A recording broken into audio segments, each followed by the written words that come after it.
this video we will discuss about the interaction of hGTSE-1 gene or human GTSE-1 gene and p53 to alleviates apoptosis that is induced via DNA damage. So uh, in order to find out their relationship, how they interact together to prevent the apoptosis that is induced via DNA damage, they did some experiment and that we will discuss in this figure.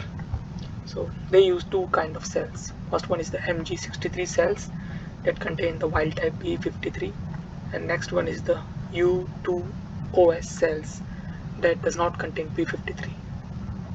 And when they stain the cells with proponium iodide to check the cell cycle assay, they find out this kind of assays.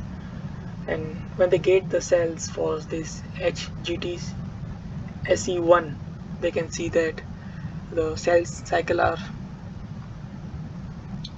arrest in the G2 phase. This is the G0 or G1 phase, and this intermediate phase is the S phase, and this part is the G2 phase. So in both the cases, that is in MG63 and U2SO case, the cell cycles are arrest in G2 phase for where this hGTC cells is transfected into the cells.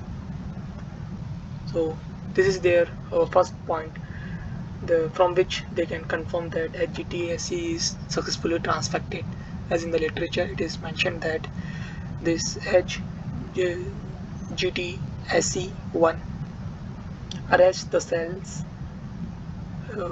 in G2 phase during the cell cycle. And next what they did is they induce DNA damage through two different kind of approaches. First one is via ET and next one is via MMS. So the method that they use is they introduced 100 macromolar of ET in the cell culture medium for 18 hours, and for MMS what they did is they introduced 100 macromolar MMS in the cell culture medium for 4 hours and then replace it with the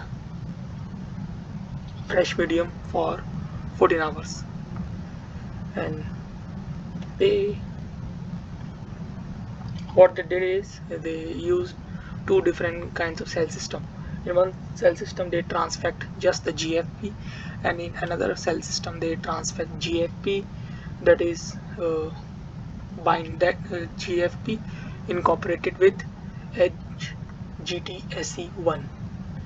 And what they see that in case of the cells that does not has this p53, that is U2OS cells, they can see the apoptotic, they can see that apoptotic nuclei signal has gone up where there is no hGTSE-1 is there, and same is the case for both the conditions, that is for ET method by which they introduce DNA damage, and for this MMS method approach by which they introduce DNA damage. When they did the same experiment with p53 with MG63 cells that contain wild type p53, they can see that the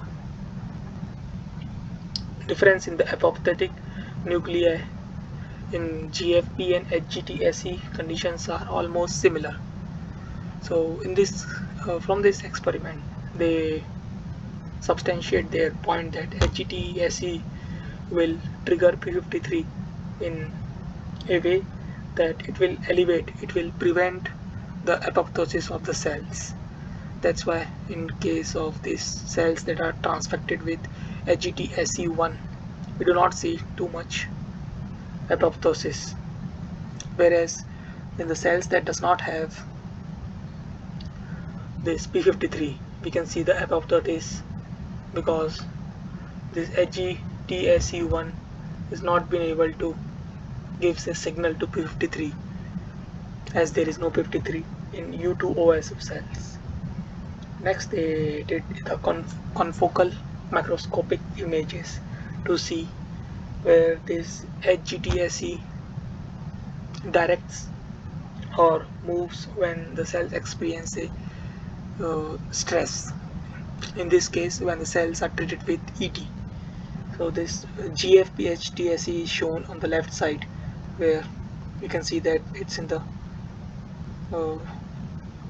dark green color, or the contrast is very high.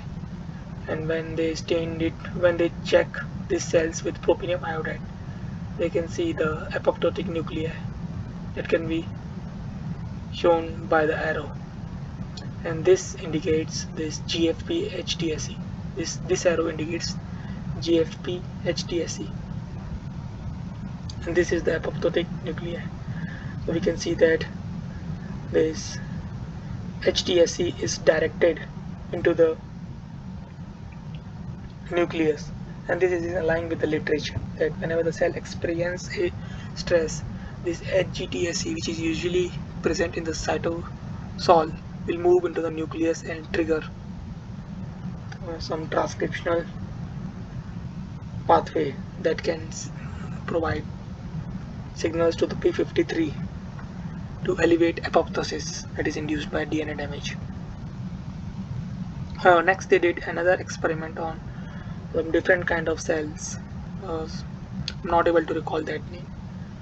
And in this, what they did is they co-transfected p53 with GFP, and in another system they transfected p53 with GFP hGTSE-1. So in this case, they can see that where there is no hGTSE, the increase in the apoptotic nuclei is more, as there is no signal that is generated by hGTSE to p53, and so that p53 can work on reducing its work on elevating apoptosis, whereas where p53 and hGTSE both are present, we can see that they are decreasing the percentage of apoptotic nuclei, as this hGTSE will signals p53 to elevate apoptosis that is induced by DNA damage. In this case, the DNA damage is introduced through ET. So that's how they indicate that. That's from this figure they made a point that p53 and hGTSE work in correlation or work together to reduce or alleviate the apoptosis that is introduced by DNA damage. And if you need to understand this thing in details, you can go through the reference that has been provided in the description. That's all for this video. Thank you for your time.